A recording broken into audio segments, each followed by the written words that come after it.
Okay, thank you everyone for joining us today. It has been an awesome time. So I will just leave it to Emmanuel. Emmanuel is the one coordinating us for today. So let's welcome Emmanuel as we take up from here. Thank you.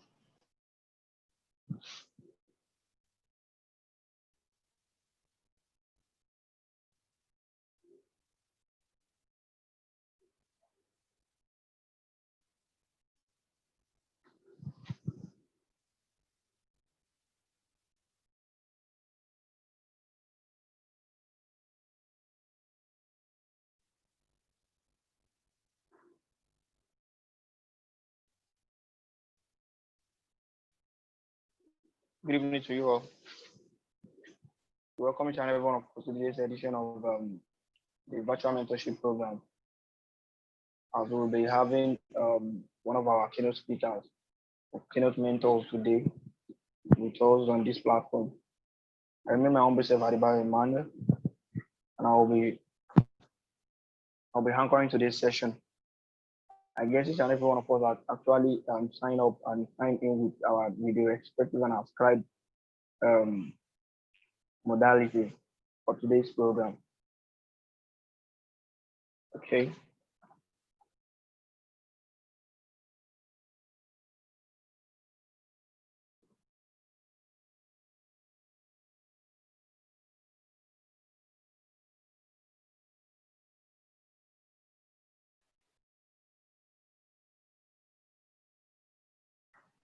Hi.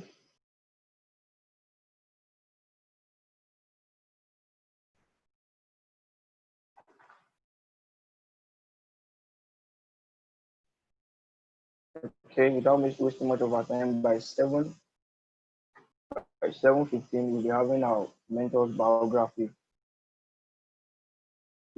which is far more.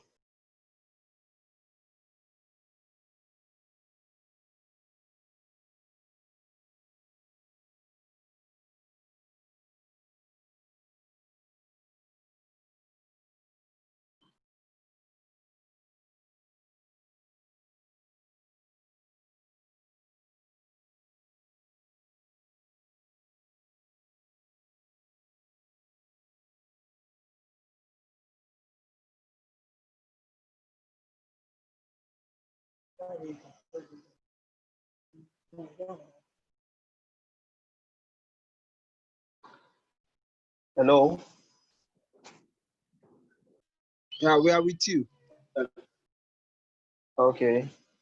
So right now, without wasting much of our time, I would like to do the introduction. I've earlier introduced myself. I don't know. Can we hear me?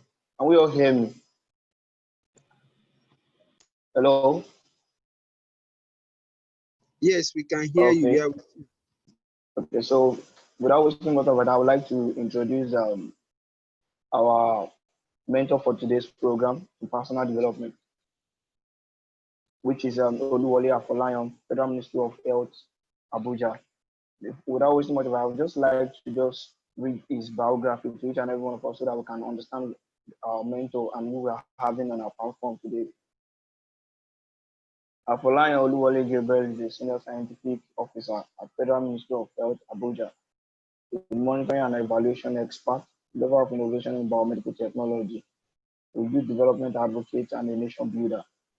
Oluwole has received several awards, including the prestigious Presidential NYSC Honor Award, the Steel Circle Number of the University of Sheffield, England, 2016, and a recognition award for a dedicated service towards the eradication of born diseases in Nigeria, that's 2014.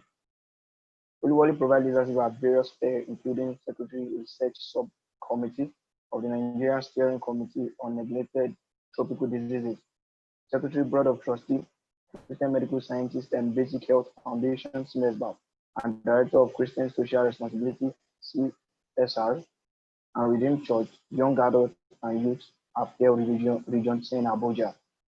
Actually, is a man of productivity, a man of value, a man of value that we're having in our midst today. And we consider it as a great joy and privilege to have him in our midst as our mentor, as one of our mentors for this year edition of Virtual Mentorship Program 2020.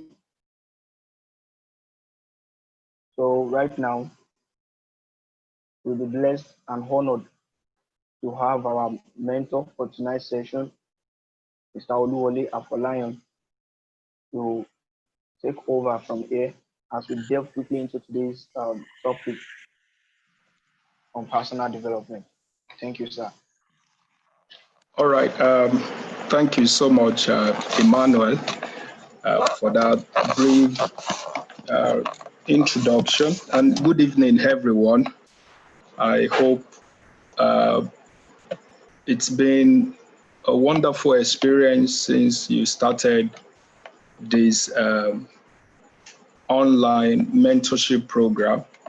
Let me first appreciate the leadership of this hub for giving me a very rare privilege to once again share few thoughts with all of you great leaders, most especially on the subject matter that we all do and practice every day, which is thinking.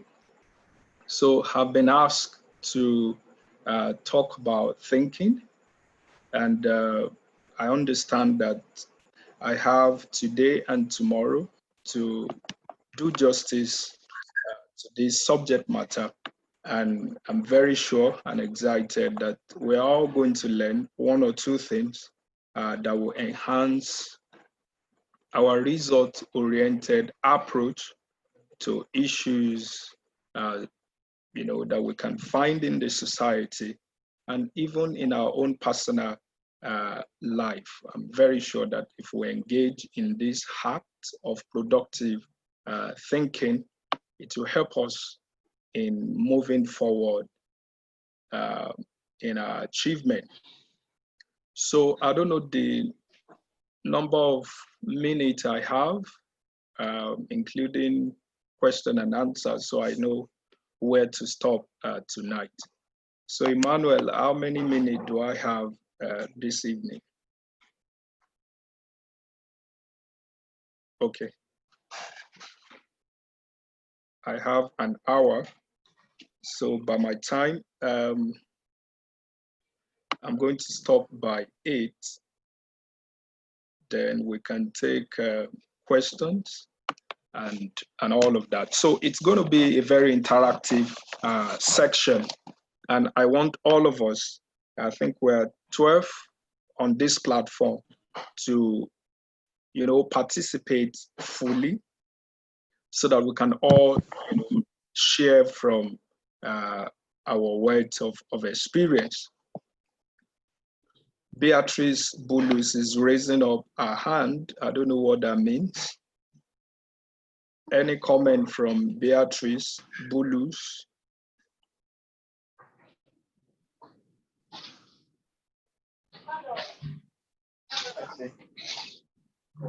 I need lights. I think she did mistake. I think so. Okay. All right. So the scope of our topic, which is thinking, I've been asked to.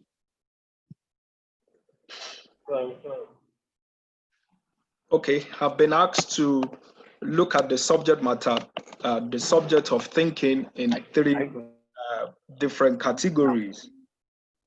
The first one is look at what we call. Sorry, there's still a background noise. Emmanuel, you still have to mute yourself so as to minimize. All right, yeah, thank you. So I'm going to be speaking, looking at thinking in 3 dimensions. I've been asked to talk about critical thinking, design thinking, then disruptive thinking. So, but tonight I will try and, start from critical thinking, which I want to believe is a very common terrain. Every one of us at a point or the other must have engaged in critical thinking in our personal life and endeavor.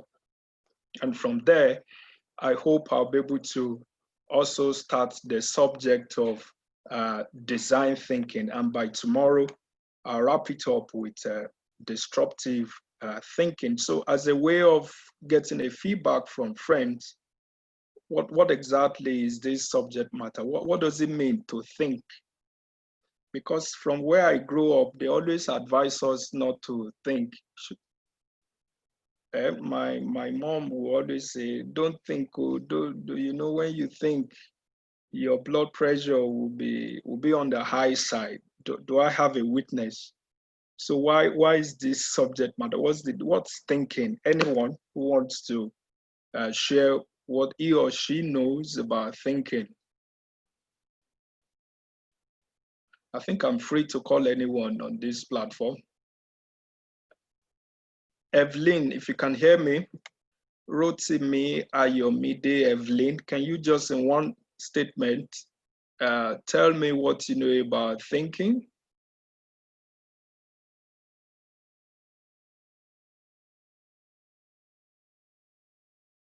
You can unmute yourself and just one statement about what you understand by thinking.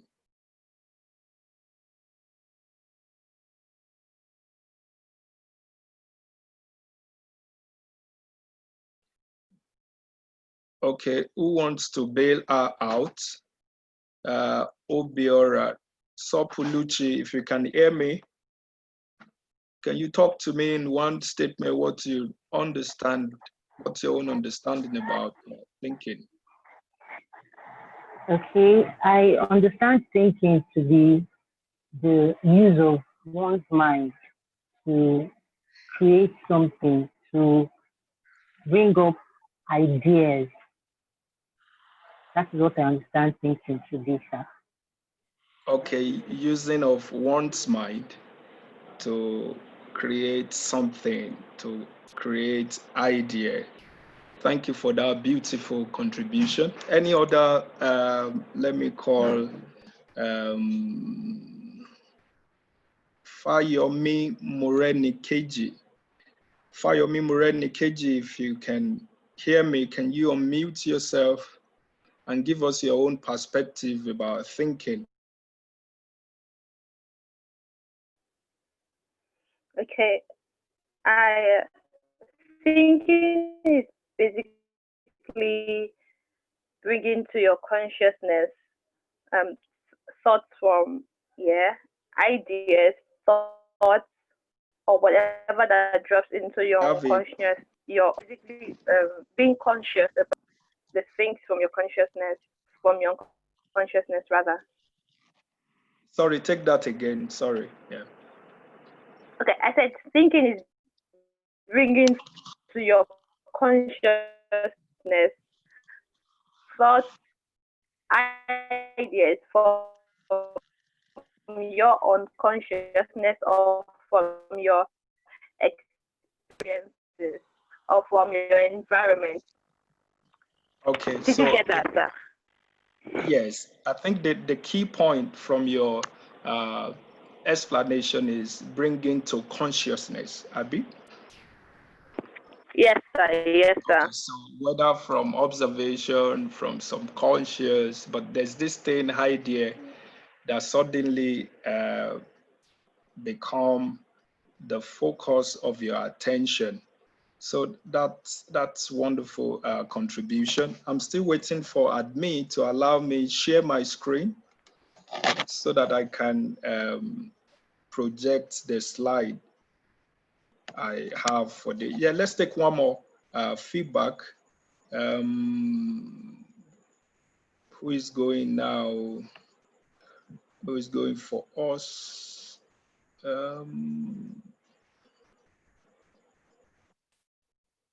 Let me hear from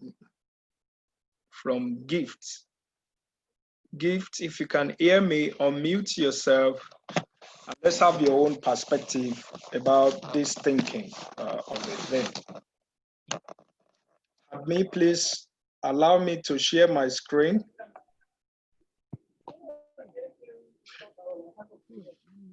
You just have to adjust the settings so I can share my screen and speak from there. Yes, go ahead, Gifts. Tell us your own perspective about thinking. Yes. Okay, I think, okay, to define, okay, to define thinking, okay, in a nutshell, I just think to think means to ponder over something. I just use that word, pondering, like something you're ruminating over a particular thing. That's what I can just define thinking to be. Okay, beautiful. So, pondering, what's a synonym for pondering now? To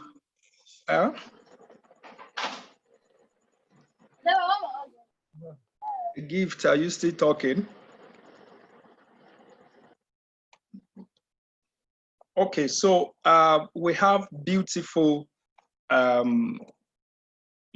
divination from our colleagues on the subject of thinking, bringing from subconscious to your conscious mind. Someone also said bringing up ideas, and Gift said it's about pondering on something. But if I may ask, why do we think? So why do you have to ponder on something? What is this consciousness of a thing? Why must it be a subject of our consciousness? And yes, just one more comment. I think I can share my slide now, and I will go straight to the few points that I have. So what the three contributors have shared with us, they're actually correct. There's no one way definition of thinking, but I think for the context of this training, most especially to be an effective leader and somebody that will be able to add value to society, our major focus will be how to ponder. So I'm going to, take off from what the last speaker, contributor, what Gift said. It's about pondering on something. It could be an idea or stuff like that. So I'm going to take off from this pondering on something. And that will take us to the three broad categories of ways to ponder on things to achieve different objective and end goals. So we're going to be considering the critical thinking, which is also a form of pondering on something. But why do we involve in critical thinking? We're also going to consider a design thinking is also a form of pondering on something which has its own end goal. So thinking, it's not usually to generate idea. Most time when we engage in thinking, it's not solely to generate idea. We're going to appreciate these forms of pondering on issue and how we can engage or deploy different methodologies in order to achieve the end result. So I'm going to work within this slide. I hope all of you can see my first slide. If you can see it, I put think. Can you all see my slide? You can give me I5 on the chat box, so I'm sure that all of you can see this slide.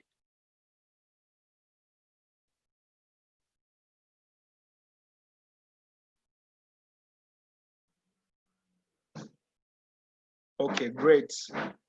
So Moreni Keji can see the slide. Who else can see this slide? So we're going to, like I said, look at forms of pondering on issues, on idea, or what have you, in order to generate an outcome. You will see why we think and different methodologies we deploy to achieve different end results, even when we are going through a thinking process. So this is a very common a thinking man, an image. What other posture do you get involved with when you are thinking? Yes, I want to say what other posture. This one is like this. I've seen some people think like this. When you are thinking, what's your best posture? You can show me now. Show me your video. Let me see. Let me see your own posture when you are thinking. Who is going first?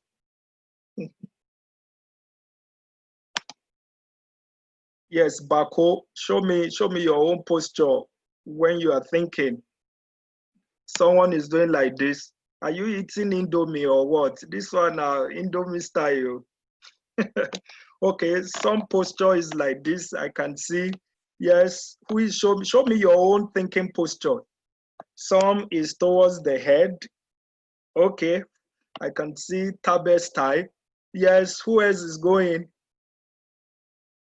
Tell me now, tell me. I saw one like this today, like you will know the posture, whether this thinking process is towards positive or maybe there's no money again in the account or meat don't finish. So show us your thinking posture. Let me see. Who is the Silas? Silas, show me your own thinking posture. Why is everybody hiding their face? Okay, Sopulu, na head style. Okay, I can see that. Yes, Gift, show me your thinking posture.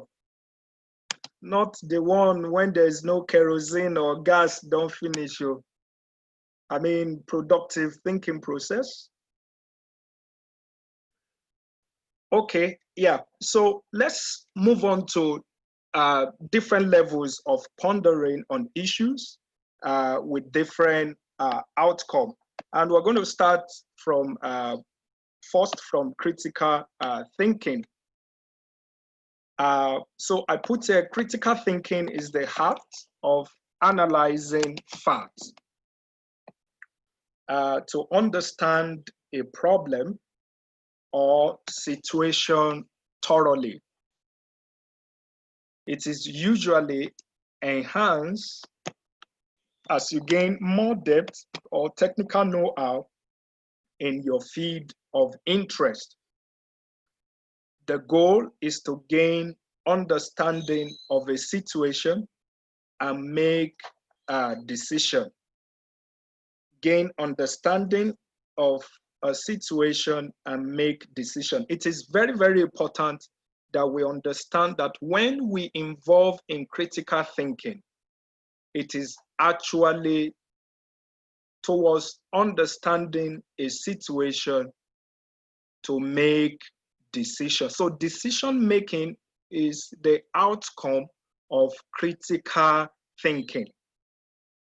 It's not necessarily about generating idea. I'm going to compare or I'm going to differentiate between when you do critical thinking and then when we get to design thinking. So you want to gain in-depth understanding of a situation. Why? So that you can make informed decision. And we all know that we pay dearly when we make a wrong decision.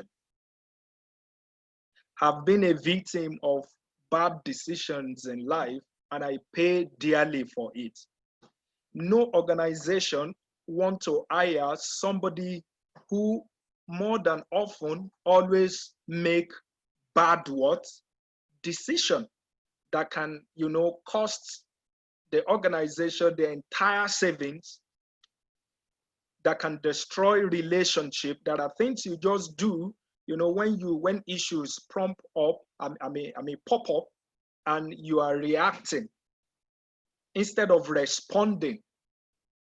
People react to situation, people react to things. Somebody probably step on your toes, or somebody did something, and instead of you responding to that situation by engaging in critical thinking, many of us react to situation. So I cannot overemphasize why this tool of critical thinking is very, very important in the 21st century, and most especially to all of you that are young leaders. Nobody wants to follow anyone that make, bad decision. You will put your team at risk. The root cause of rebellion is when you have a leader that you don't even trust that his decision or her decision is best for the organization.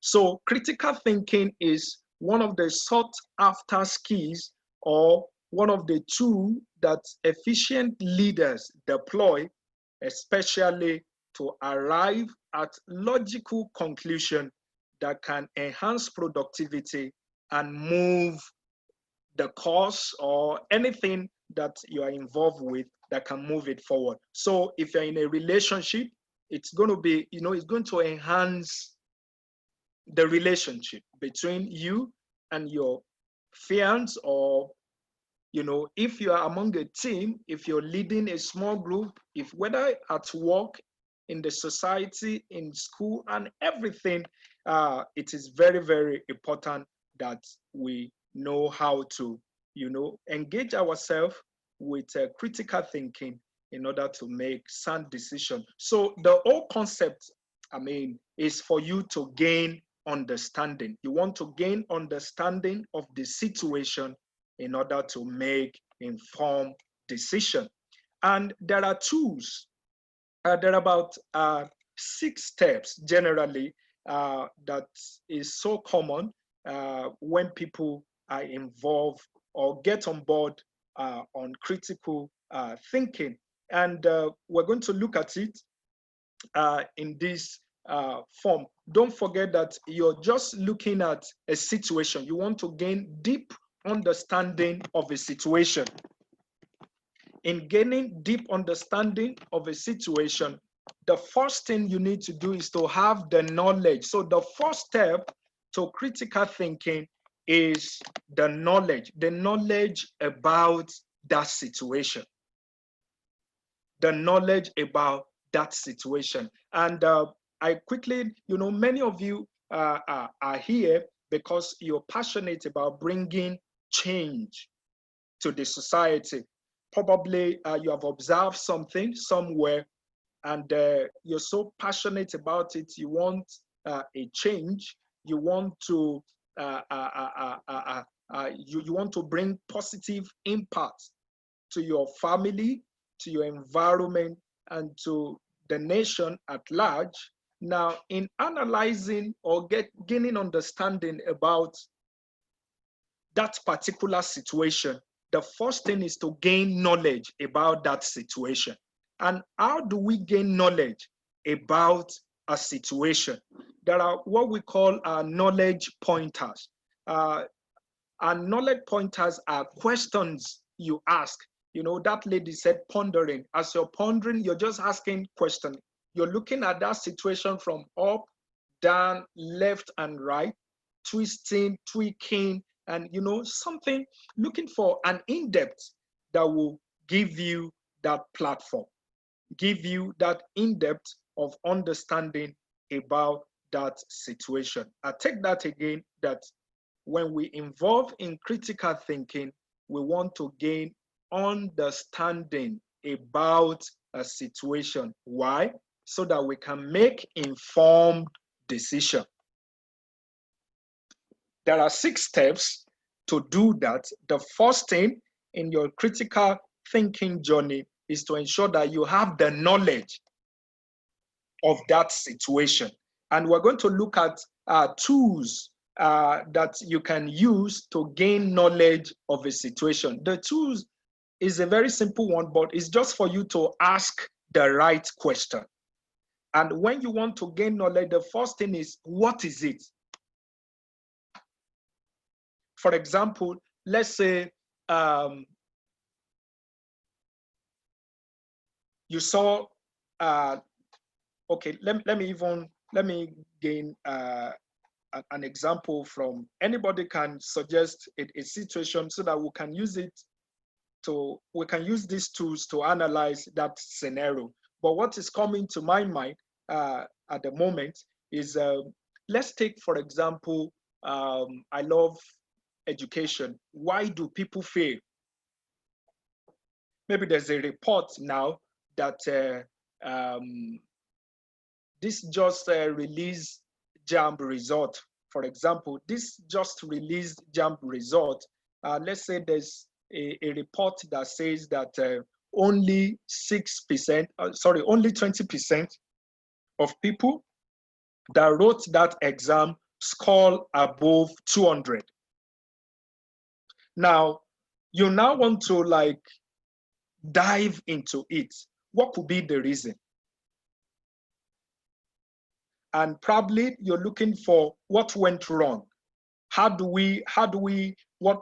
can I do to bring about change and all of this? So we're just being confronted with a report that says that 20% of the students, that sat for JAM, 20% of them scored above 200. And we're interested in this situation, to gain understanding in order to know how to improve it or how to respond to it.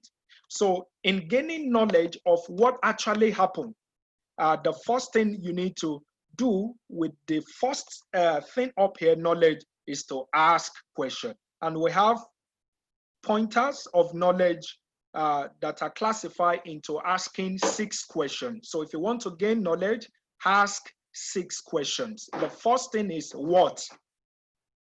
What happened? And the answer to that is 20% of JAM. The student that wrote JAM scored above 200. What is the situation? When you have asked what, in order to still understand it, who is involved? So the first point of knowledge is what? Ask what? What happened? What's the problem? What's the situation here? What happened? 20% scored above 200. The next thing after what is to ask who. Another thing you can ask is where. Where is about, is it limited to Southwest? This 20%, are you talking about the entire nation, or probably is limited to a particular region? This 20% of the thing, where did it happen? Another thing you can ask is why? Why did it happen? Is it that because they are using CBT now or paper? Why? Or maybe the time, or probably they cancel more centers. So you're gaining understanding of the situation. You're digging deep. Don't forget that I said that the goal of critical thinking is to gain understanding about a situation so that you can make informed decision. And the first step is gaining knowledge about that situation.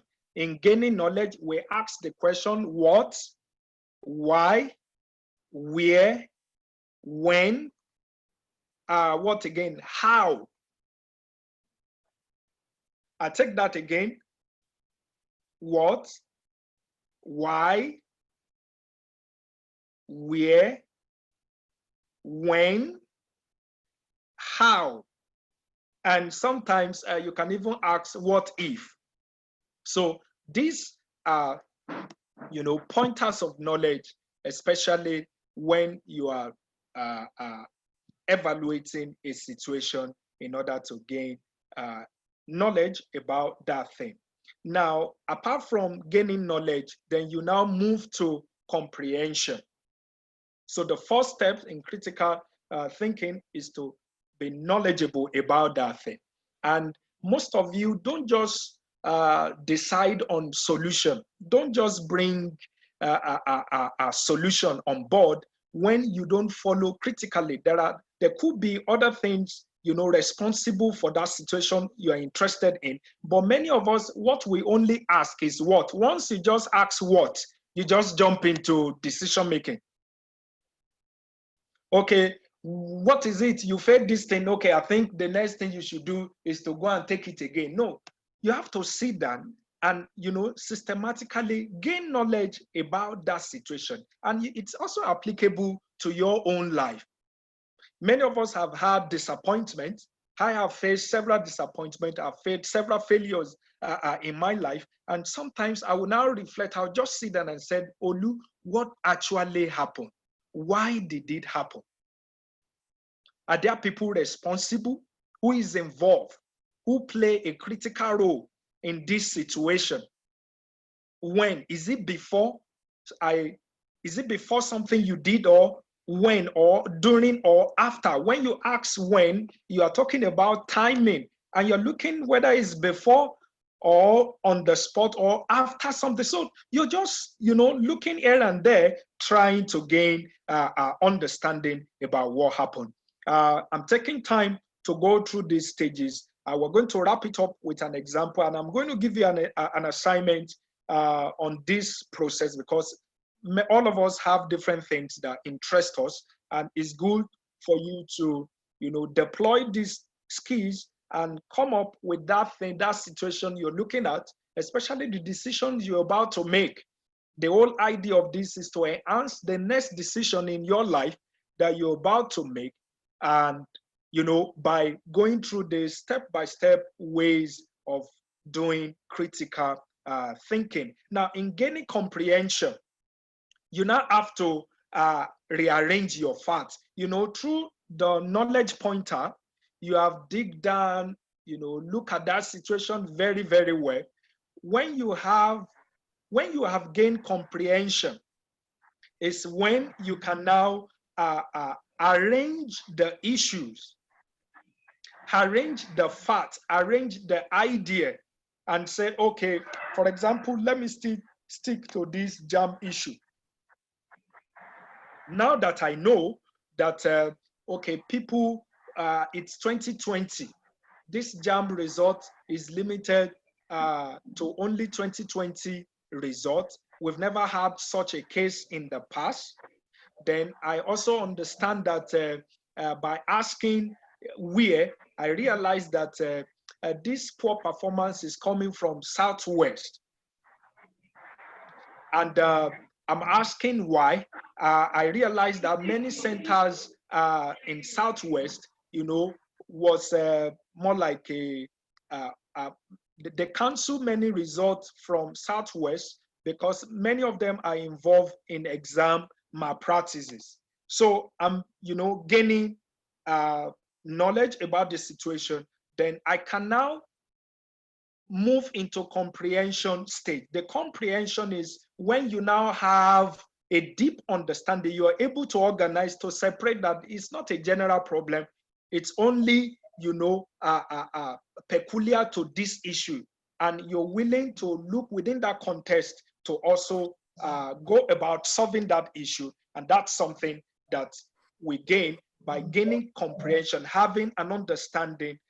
You can now select facts. You can now, arrange your facts together to present a case why such things do happen. Now, so the first stage, like I said, is knowledge, and we have pointers of knowledge: the what, why, where, when, and how. The second one is comprehension. Organize your facts into, cluster in order for you to know where the issues are and how to address them. Then the third stage is application. And application is the use of facts, rules, and principle. Application is what? The use of facts, the rules, and principle. For example, let's assume that the people that wrote the JAM, maybe after administering a survey, you are able to find out that many of them don't even spend quality time, to prepare for the course. So by application, you're now ready to use facts in order to solve your problem. Don't forget that the first one is general knowledge. You're just, scouting for information and all of that, scouting for facts. The next stage of comprehension, you can now disaggregate. You can now know that, okay, this is where issues are. These are different issues that we have. Some centers are council, it's peculiar to Southwest and all of that. Then you bring that knowledge into stage 3, which is applying facts. You have rules, you have principles to go about solving that problem. And majorly, during application, you want to have, you can administer like a questionnaire. You can get a feedback. You might want to talk to people that are actually involved in that thing. You might want to, try and demystify issues by principle that works. Example there is, if you prepare adequate, so I can just do like 5 questions, 5 minutes or 2 minute survey and deploy it to this, and I'm looking for a feedback from people to say, I'm trying to validate this principle that says if you don't prepare for an exam, you will fail.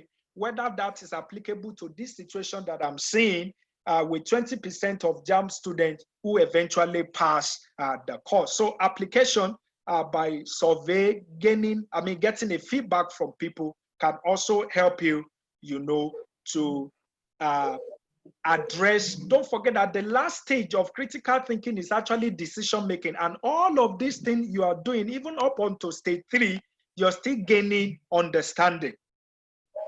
You've not yet, ready to make decision. You're still gaining understanding. The last stage of critical thinking is decision making, which will be the stage 6. So after application, whether through survey, word of mouth, or feedback, whatever it is that can help you validate your fact or justify the principle that you're aware of that could be responsible for that situation. Up until then, you have successfully, come to the stage of deploying application steps in gaining understanding of the situation. Now, the fourth one is now for you to analyze. With all the facts that you have accumulated, with all the feedback that you have gotten, analysis is very, very important in, putting your fact and figure in a box. And majority of what is being used this day is SWOT analysis. Many people do SWOT analysis in order to also gain depth understanding of a situation. And I want to assume that many of us may have deployed SWOT in the past. SWOT is an acronym. S there means the strength. T there is threats. Sorry, S is strength, W is weakness, O is opportunity, and T is threat. So these are some of the tools readily available in order to also gain understanding of a situation, especially when you want to design more like a comprehensive program or a schedule to attend to a situation. I'll take that again. That analysis, like I said, application is getting a feedback. Then you need to analyze. You need to analyze the information in order to narrow it down to how best you can gain understanding. And one tool that we commonly use in decision making, especially for strategic planning, is SWOT analysis. You're asking what is the strength that I can tap into. I'm hearing some background noise. Please, you can mute your mic as you join us. Okay, let's mute our mic to minimize interference. Another thing is the weakness, like I said, what are your strengths, the weakness, the opportunity available, and what could, you know, serve as threats to the solution that you might be bringing on board. Having analyzed your simple survey of feedback just to gain in-depth understanding, the next thing to do is to now synthesize. That means combining ideas to form a new whole. Combining ideas to form a new whole. One goal of analysis is it will help you also to break your solution into components. Are we together? I'm still hearing some background noise, please. Okay, so I take that from application to analysis. Yeah.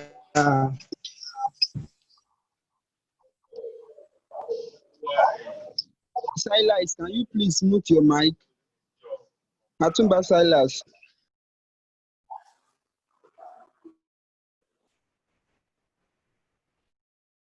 Can you still hear me, please?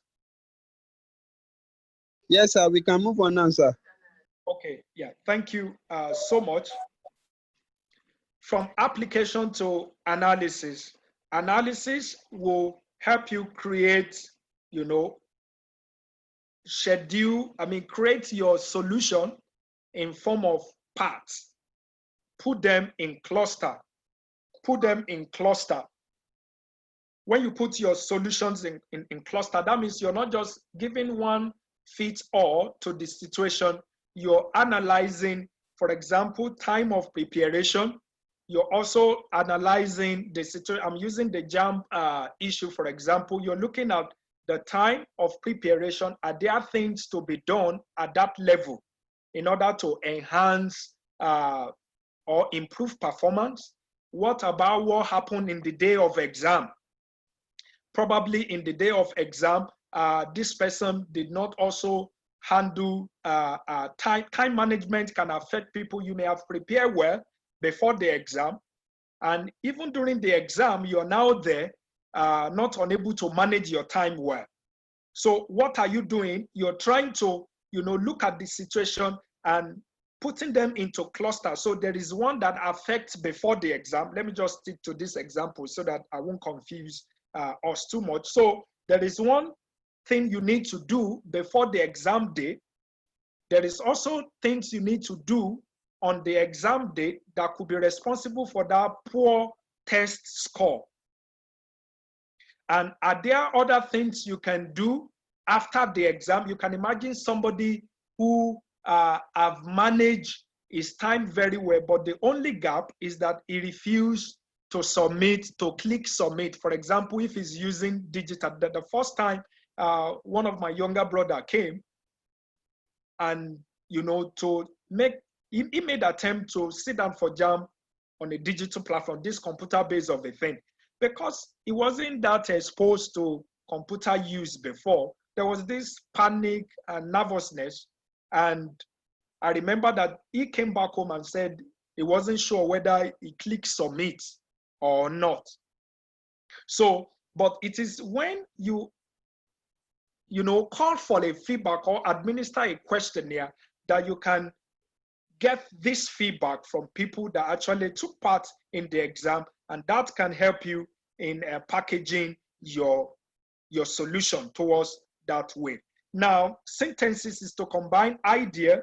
Now that you know that, okay, I've gained deep understanding about what happened, I now know that the problem is within a particular region.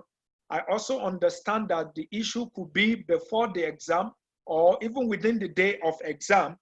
And I think in solving this problem, I will be able to now combine these two ideas, ensure that I put something in place that will be able to strengthen before the exam. And I have an intervention that will be able to solve the problem during the exam. If I put these two things together, that should have been a wonderful solution to this situation. Then I can go on with this manner of responding to my challenges. So when you evaluate, generally, it's at that level when you are comparing, possible solutions that you have on the table in order to make informed decision. You will now have to go for the one that will probably save you time, that will probably reduce costs, and you will benefit more from it. I take that again. In decision making, we want to consider the one that is time efficient. There may be several ways to solve a problem, but you want to look at things that will save you time, things that will save you resources, and things that you can benefit from mostly. So these are just general principle of going through a critical thinking process. Like I said, this is a theory. It's better when we have a situation, and I'm going to give you an homework to drive this point at home. Let me see how you struggle to apply this principle and see whether the decisions you're making are well informed. I mean, the team can criticize you, the team can help you evaluate. We can all rate your decision based on the scenario that you paint for us to say that, yes, you have actually made an informed decision. Just a recap, like I said, that critical thinking, one, is for decision making. How? You want to gain understanding of the situation. Number one is to look for facts, knowledge, true knowledge pointers. Number two is to gain understanding by carefully selecting, organize your facts and figures. Number three is to get a feedback. Now use your facts, the principle that you know about that thing, analyze the feedback you get, combine one or two possible solutions, and see whether your decision save you time, save you resources, and you can benefit most from it. So that's just stuff about critical thinking. Let me go to design thinking. Design thinking is different from critical thinking. Don't forget that we said critical thinking is for decision making, but for design thinking is good with multidisciplinary team. So you can do critical thinking on your own. It's not necessarily that you engage team when you are involved in critical thinking, but you can do design thinking outside team. And the team here should be multidisciplinary team, people who complement, who probably have knowledge of the situation or the problem you're about to solve, and have different skills or perspective to that problem. Usually, design thinking is done with products or projects in view. So I'm trying to help us appreciate the difference between critical and design thinking. Design thinking is done with team in mind. Number two is it's usually towards product development or projects. Design thinking, it takes a user-centric approach. That means it's not usually how the you that are doing design thinking, it's not how you feel about that goods or product.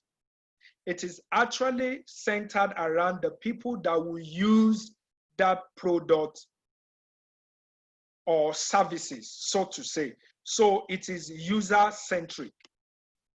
The fourth point I want you to take note of about design thinking is it is iterative. So it's not a linear process. Though we're going to look at the 5 stages that we can involve with when we're doing design thinking, but it's not that you move from point A to B or C. It's something that you keep, coming back, improve a process, then move on your product development. Then it's basically involve 5 stages. So we're going to look at this design thinking one after the other, especially the stages involved in design thinking. So, like I said, that it is towards product development, unlike critical thinking, which is decision making, so to say. Purely gain an understanding and make decision on the best way to go about solving your problem is peculiar to you and your depth of understanding. But when we come to design thinking, it's seriously about what the users want, tailored towards product or service development. And there are five stages in design thinking. Now, the first thing, somebody is drawing line on my slide though.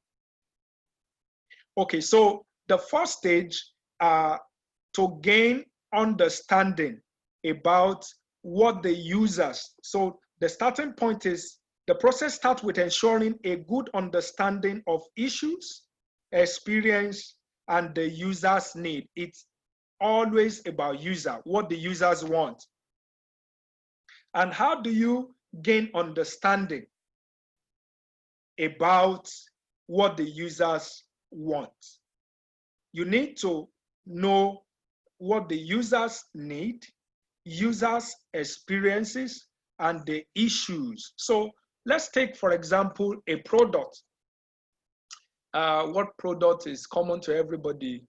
Okay, let's take a phone, for example. A phone, for example. How do you, what other innovations, or how do you compare, or what's the difference between Samsung and Techno, or different between which other brand? Samsung, Techno, which other phone is available now? Nokia is no more, Abi. Okay, for example, if you want to buy a phone, what are the things that inform your decision when you want to buy a phone? Most likely, it will be that you need a phone with a good battery life. So you want a phone with good battery life. Some will say, I need a phone with good camera because I'm into digital kind of stuff. I want to be able to take a good picture and share. I don't know what other things that, okay, then some will be on the design. Maybe my phone should be sleek, or this is the way. So you have different things that inform users' need. So in design thinking, one thing you first want to do is to know users' need based on their experiences and issues surrounding that thing that you want to come up with. Now, when you gain understanding about need, experiences, and issue, that will now help you to define the box. The box is actually what the key things you want to respond to. The improvement that what you're about to design, I mean, this new product you're bringing out will solve, how the new product will be an improvement on the old one, how your new product will be an innovative product on the existing one. What are the need and peculiarity of the users? That is what I call define the box. It is when you understand users' need, experiences, and issues that you can now arrange them into a box that your new design will take care of. The box comprises or contain issues that you want to solve. The improvement, maybe Nokia is too heavy, so you want to come up with a phone that is so light. Now, one of the biggest challenge that I personally face with phone is screen. My screen usually break because I don't know why. My phone used to drop like every three days. I keep changing screen. And I'm afraid to buy Samsung because I'm going to cry. I'm very sure if you give me Samsung phone in the next 2 weeks, the screen will crack, kind of. And now to go and spend a whole lot of money, changing screen, that will not be funny. And for me, I'm looking for a phone that will be me. I don't need any fancy for it must be. No, just give me a phone that even when it drop, I can just pick it. I'm comfortable with what you people call palasa phone, because for me, it's just to receive call. Probably I'm not the phone person, but as long as this phone will drop and I can pick it again, I'll be very, very comfortable. So if you are defining a box, for me, you're putting or writing what your new product should address. You must first define the box before you think outside the box. There's a common saying, we all say, think outside the box. Think, what is the box? What is the box? The box is users' need based on their experiences and the issues, which is the first stage that you have to do when you are involved in design thinking. Now, the second stage in design thinking is now to think outside the box. Don't forget that the first stage is to understand issues, use that issues based on experience and need to define the box. The box, what is inside the box are things that are yearning for improvement. Those qualities that your new design, must inculcate to be an improvement of a product compared to what is in existence before. Now that you have defined the box, you are now looking for ways to think outside the box, ways to bring about improvement. And that's when you call your team together. When you call your team together, a team moderator will have to list the issues that you have identified in the first stage and say, these are the issues with this phone. Though people need a phone that the screen will not break. Does that mean that we have to change can we have a phone that will not use glass, or I don't know, use marble, or something like that? You will now gather your team and you start with this. In thinking outside the box, it's actually this flow. We call it divergent thinking, emergent thinking, and convergent thinking. Take note of this shape: divergent thinking, which is a moment to generate ideas. What can we do to have a phone that can drop, but the screen will not break? Does that mean we have to change the material entirely? Or maybe, I don't know, because I'm not into material science. If I want to innovate, if I want to do this kind of design thinking, I would need somebody who study material science. Somebody who study material science will now be able to suggest to me whether there are materials that can be developed. It may not be, what are these? I'm not too good in that, this natural science. They have different material, whether sleek, I don't know, this glass, a lot of different names, like that. People from that background will complement my team to say, yes, based on my knowledge of material science, we can replace glass with this product and it will still be light, and we can produce a phone that people will no longer have to be, worrying about screen breaking and all of that. And, people get into different ideas that can deliver the outcome of your product. So at that stage, the thinking pattern is always creative. And when you are involved in creative thinking, it's usually broad and sometimes make it fun.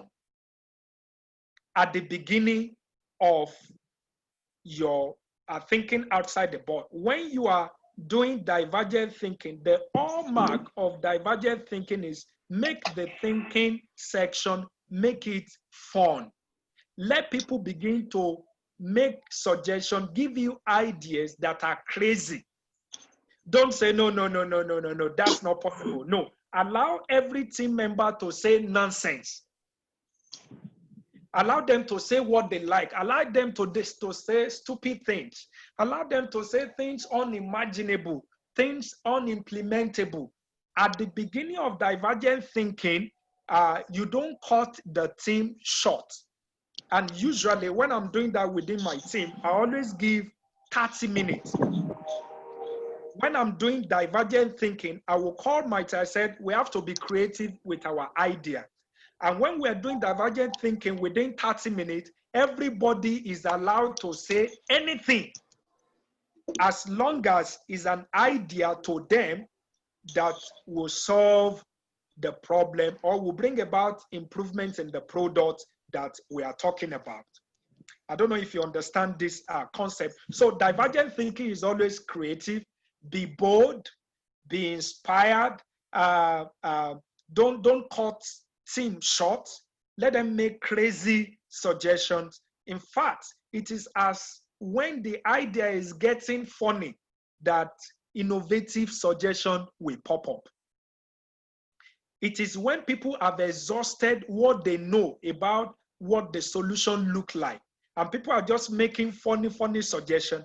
That's where novel idea actually jump up. Innovation, idea that will wow everybody, will always show up at the tail of creativity. I mean, when all of you have said all the things that are logical, after saying all the logical things, let people still be playing with it, so let them say something. Since all of you are from different backgrounds, you cannot quantify or be able to know to the extent people will be able to suggest ideas in achieving the product development that you're doing. So when you do divergent thinking, don't forget, look at my arrow, it is always creative and it's diffuse. You can see my dot here at the tail left show a diffuse idea. Now, then from there, you now move to emergent thinking. From creative and divergent thinking, I mean creative, wide, funny, unreasonable, laughable, whatever it is, people are just saying what they know. You will now have to arrange it to form emergent thinking. How do you shift from divergent to emergent thinking? Take for an example. There was a section I had 2 days ago, and we're looking at a generic problem. And I asked people that why is it that people are not using, okay, so I do coverage survey in my place of work. And the problem is many people don't use our medicine. People don't use our medicine because it's not being administered by healthcare worker. So I gathered a team and said, okay, how best can we have improved coverage and compliance of our medicine among this community dweller? And I gave people a note. I said, give me 10 ideas. In fact, if I want to stretch my team, I would say everybody should generate 20 ideas to solve drug compliance. So people are just writing anything, give them water, give them house, give them, you know, all this stupid, how can I give people house, build them house to now swallow me, you know, crazy talk. People were sharp mentioning things like that. At the end of each person coming up with 20 crazy, funny ideas, I now exchange their notes. Now I'm moving to analytical. From creative to analytical thinking. When you combine creativity with analytical thinking, what you're doing at that stage, you're involved in emergent thinking. So I told my team that For example, team member A has listed his own 20 ideas. Team member B has listed his own 20 ideas. I collected idea generated by B. I gave it to A and asked A to rate each idea as reasonable. And I exchanged that role. I hope I'm passing this message clearly like this. So what I mean is, I have 5 points. For me, for drug compliance, give them incentive, pay people so that they can swallow your medicine. Let's say that's my point 1. Point 2 is buy them yogurt after swallowing your medicine. My point 3 is give it to the head of the family. The head of the family will ensure that, you know, people will swallow medicine. So I have these 5 points. I will now give this sheet of paper to my colleague and ask him to rate it from 0 to 10, which of these points make most sense to him as we're looking to this solution. So what you're doing now is there's now a level of thinking, analyzing the points in order to now arrange them in clusters. As you do that, you will see that some points will come out with high ranking. For example, I can give that my point number 1 is just 5 out of 10. My point number 2 is 2 out of 10. By the time I collate those things, that means I have gave my point number 1 5, point number 2 2, point number 3 1 out of 10. I can now say, can I arrange all the points with 5 rates in a place? Put them together so that the team can look at it again. We're going somewhere. We're looking at thinking outside the box. Well, we want to solve a problem. We have defined the box by issues, problem with this product or this situation and all of that. Don't forget that what we want to do is to solve a problem, to come up with a better product, to design a situation or project or program in a better way. So we allow everybody to first engage in divergent thinking, wide and fun. Then we move to emergent thinking by ranking, by rating. And that's where you have this circle. So there are a few ideas that we're going to reclassify based on what the team members, how the team members have seen them to be relevant to the situation that we have at hand. Sorry, I'm going to stop in the next by 8:30 so that we can take feedback and then we'll continue from here tomorrow. So emergent thinking. Now, the next stage is now convergent. At convergent thinking, you are now being analytical.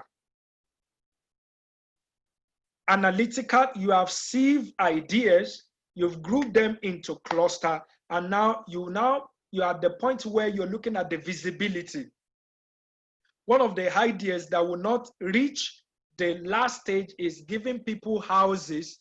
Donate a house for people to swallow medicine, because it's not realistic. So you begin to now involve or resort into analytical by bringing your point, suggestions of people to how realistic this solution and how implementable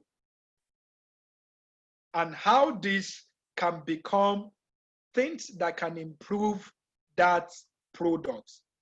So, like I said, in thinking outside the box, the first thing is divergent thinking, fun, crazy for 30 minutes, emergent thinking, creative and analytical by rating, and then the convergent thinking is the feasibility of your idea. It is at this stage that you now move into prototyping. So at the end, you will see out of this bubble, the last one, it is only one that we now want to, test to see whether this will actually be the improvement that the users are actually yearning for. So at the last stage of convergent thinking, you are now moving into prototype. prototyping. Before I go on with prototyping, which is also, like I said, there are 5 stages. One is to define the box. Number 2 is to think outside the box by generating ideas that can improve the product or services that you want to improve upon. And once you have an idea, you now need to go into prototyping. You have to design that thing. Design a prototype of the improvements that you're thinking about, and then go and test it. But before we go to prototyping, in thinking, I usually use this scamper.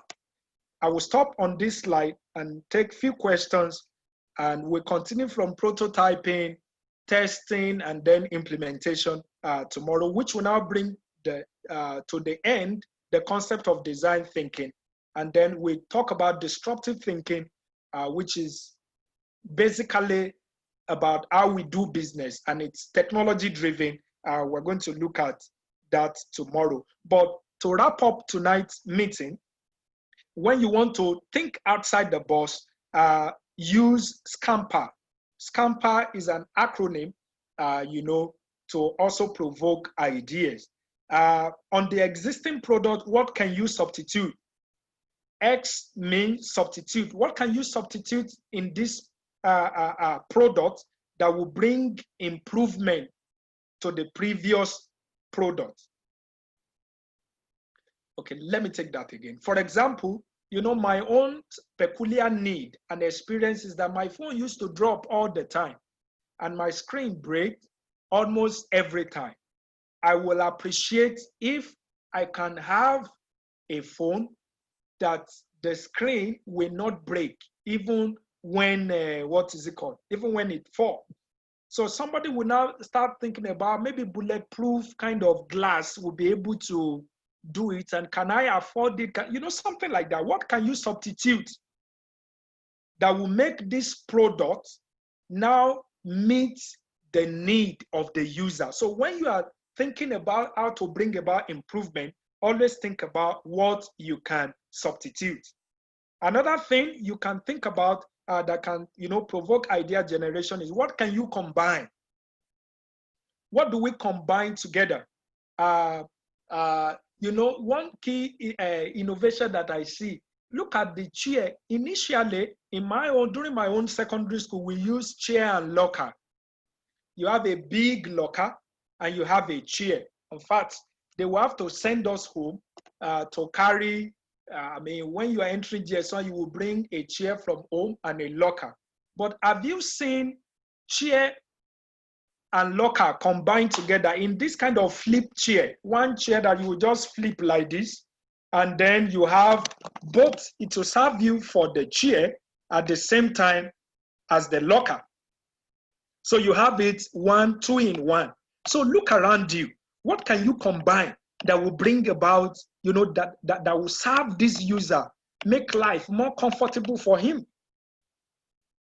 What can you combine, that will make this effective? So these days, you now go to hall. Instead of having big lockers and chair, you just have a chair, and on top, you can just flip something like this, and then you have your chair. So what can you combine? These are some of the examples of things to provoke ideas when you want to meet users' need or improve on a thing. Number 3 is adapt to use. Adaptation. How do you adapt this to do other things? So what can you adapt that will bring improvement, to this existing product? What can you modify?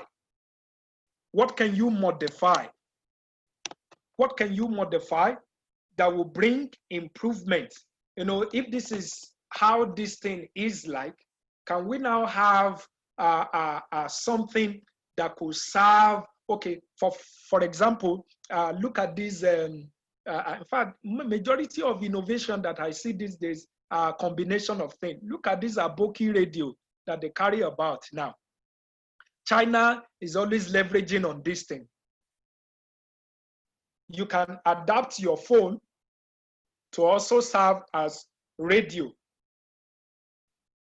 Some people can adapt, what else can you adapt? Some people can adapt, yes, have you been to, there's this new furniture that they are doing now, that in the hospital, this waiting room in the hospital, what you see there is a chair, something to sit upright, but in the night, you can convert it to a bed. They will just unfold something, press a button, you see that thing spread. And so a chair in the afternoon and in the evening is now your bed. Many people will, want to go for that kind of a thing. So when you are thinking, you think, what can I substitute? What can I combine? What can I adapt, to different use? Can I adapt this to different use? The next thing is modify. How do I modify, the use? How can my TV also play the role of my computer monitor?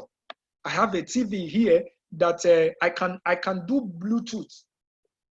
On it, I can browse. It's a television, but if I want to switch to internet, I don't need a computer. I'll just switch, it's configured to it. So modify, I use my screen as a TV. I use my screen as a monitor for, so this kind of ways of provoking ideas, especially when you are designing or want to improve a product, reliable thing. What can you put to other use?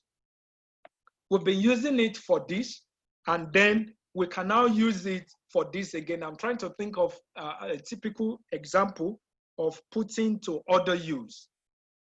I'm coming to that. What can you eliminate? What can we eliminate from here that will make this product, very, very engaging? Then how do we rearrange? How do we rearrange things? And then it will now make it much more touch and acceptable. So I don't have a particular thing in mind, but these are just ways to provoke ideas. And I think I would like to stop here. It's 8:30. The class shouldn't be too long. I'll continue from here and wrap it up. And I think I can take questions from here before I give you my assignment. Thank you so much. Thank you very much. We really appreciate your presence tonight. That's a wonderful alongside. Thank you, sir. So if you have any question, have it now. You can use the chat box like I said earlier, or you can just raise your hand. Then I will just call you so that we can quickly have you now. So anybody?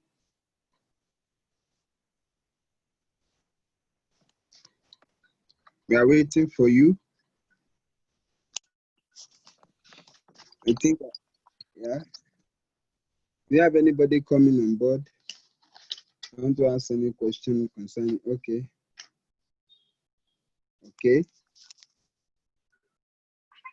So presently for us, we are at the hub. I think we are past the ideating stage now. As our guy was speaking that time, we are coming up with an app. It's just for time management to record.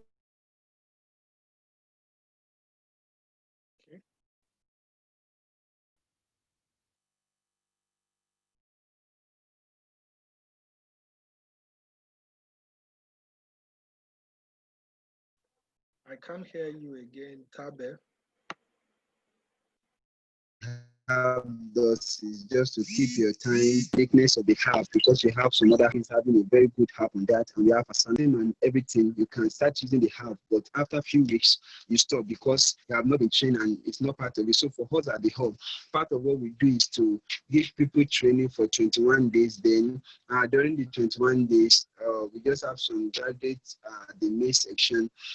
They have the opportunity to use that kind of app to continue their consistency of what they have started during the program. So this kind of ideas are things to propel most of what we have forward. So I think we don't have anybody coming on. Yes, sir. So maybe you should give us your assignment. Okay. You should work on that. All right. So we have talk about two general things. Hello, sir. Yes, can you hear me? My service, okay. Okay, does anyone? Yes, I can hear you. Do we have a question? Hello? I can hear you, Tabe. Yes. Okay. So my question is towards. Hello, can anybody hear me?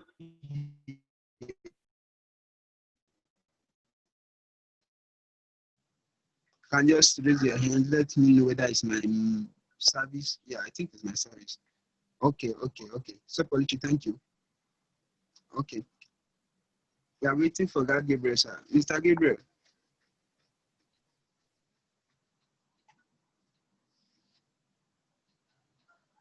Are we together?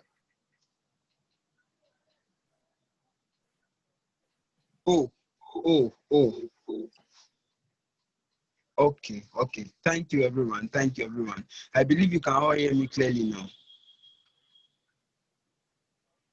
Okay, so we are waiting for God to just give us the assignment since we are not asking questions. I want to believe by tomorrow we should have time to, ask questions after we have brainstormed on everything we have been able to go through today. It has been an awesome time having Mr. Wale with us from Federal Ministry of Health and our GAP personally. Yeah. Okay. Yeah, so let me just give you, sorry, let me just roll out. About him later. Yes. Okay. Yes, are you still there? Yes, let me roll out my assignment. Can you help me to reach out to him? I can hear you, Tabe. Assignments, then we pass the necessary information for us to close tonight. Okay, so my assignment is, I have two assignments. Are we together?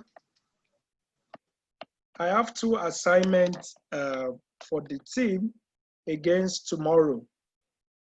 And number one thing is, since as we wait for that Mr. Wale to come back and give us his assignment for us to work on. On the chat box, we put for us that are just joining. I know some of us we have a Front 20 network, so we can just use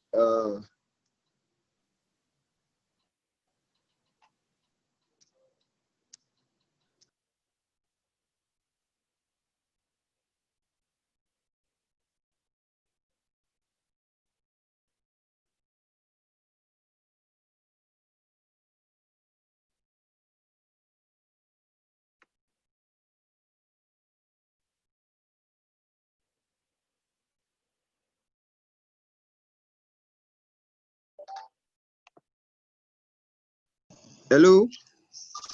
I can hear you, Tabe. Okay, thank you, sir. Yeah, can we have your assignment now, sir? Since people are not coming up with questions. Okay, yes. So my assignment is with the use of critical thinking. With the use of critical thinking, I want each team to give me or write briefly why we have increase in rape cases being reported in the last few weeks. I'll take that again. With the use of critical thinking tools and approaches, I want each team member to describe the situation why.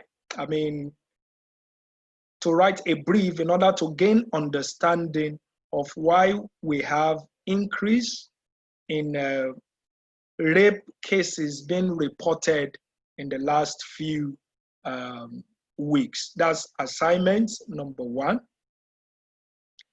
Assignment number two is on logistics problem due to COVID-19, and this will be more like a teamwork. I don't know when that will ready, but due to, hello, can you hear me? Yes, sir, we can hear you clearly, sir.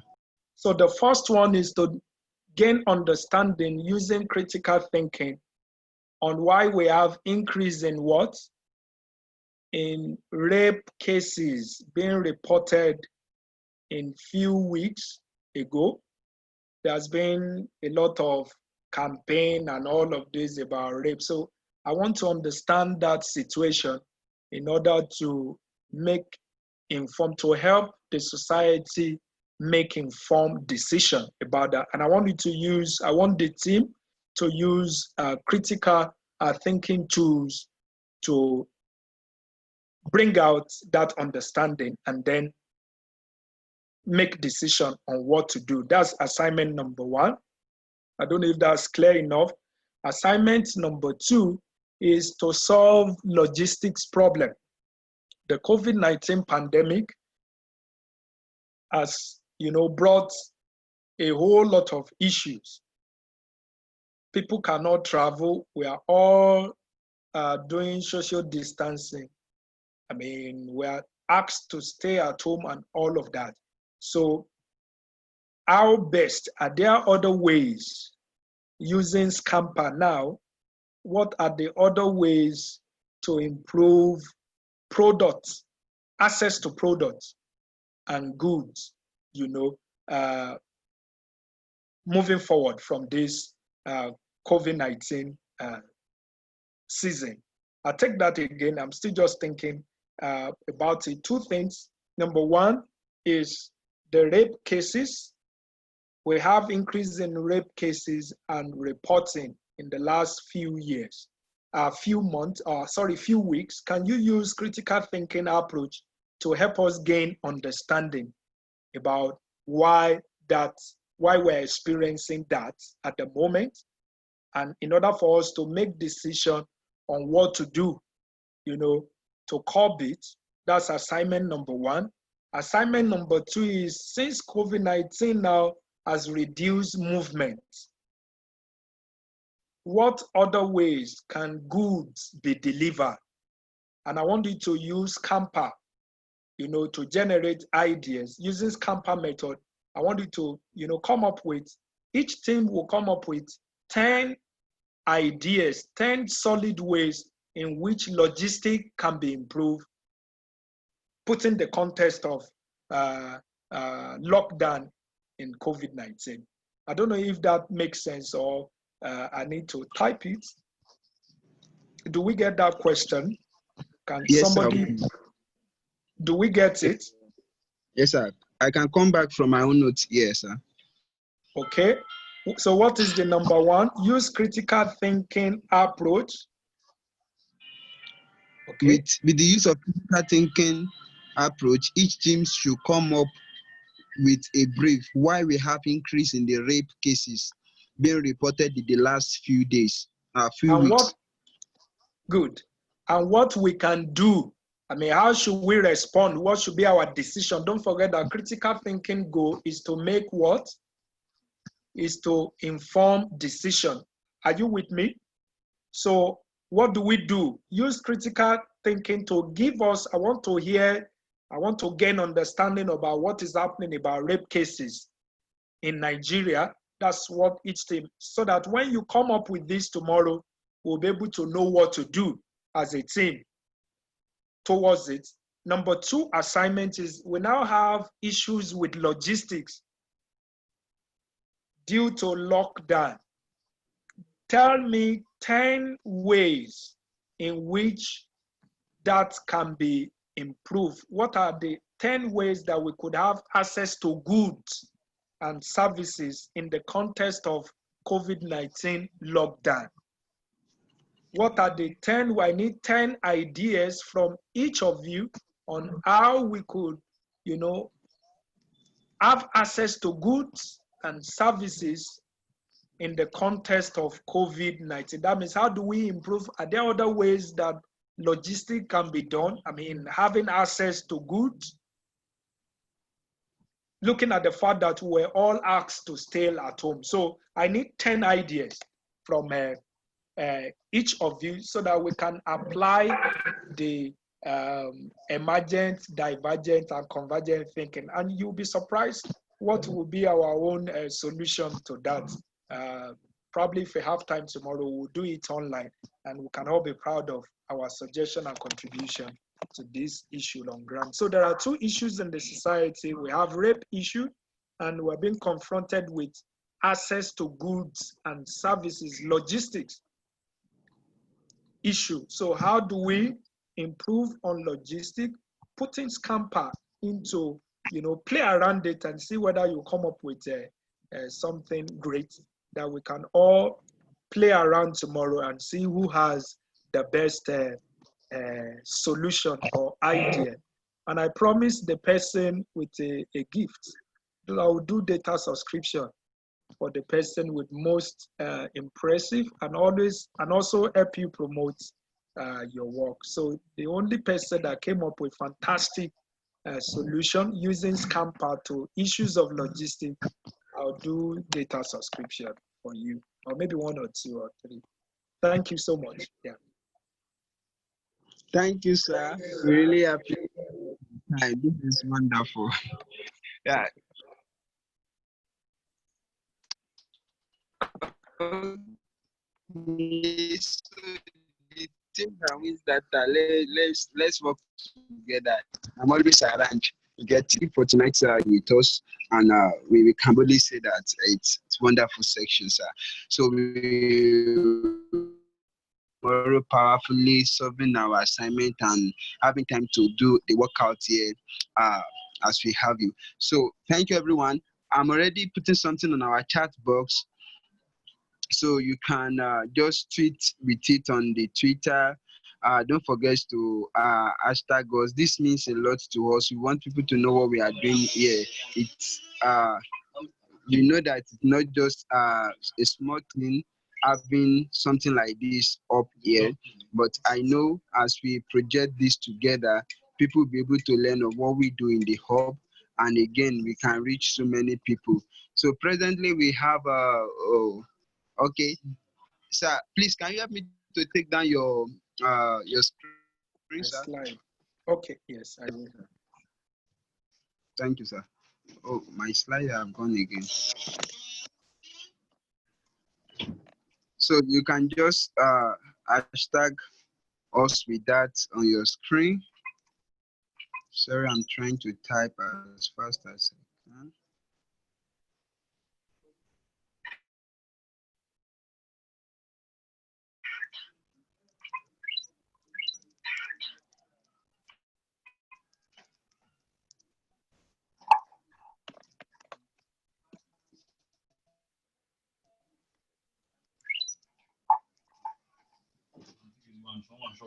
Okay, so you can use that hashtag and all of that. Yes, thank you, sir. Just give me seconds, then I'll be there. Can I leave the platform? Am I free to go? Yes, sir. You are free to go, sir. Thank you, sir. We really appreciate it. Okay, thank you. Sorry, everyone. Just a few minutes, then we are on our way out of this place. Yes. Wow, this is wonderful. I'm still checking out for what I want to put here on my slide. I'll find it. Yeah, I think I'm getting there.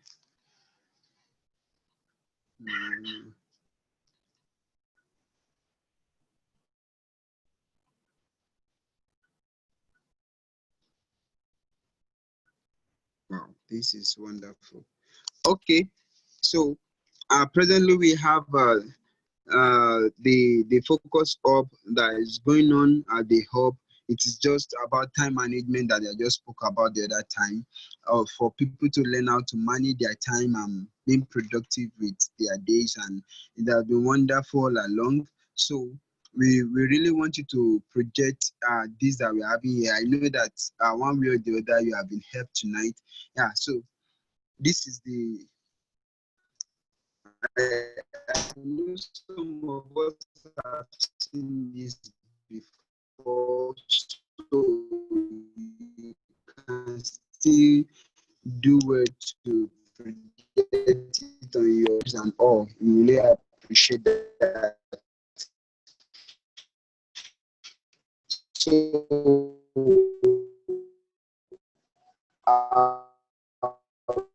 we are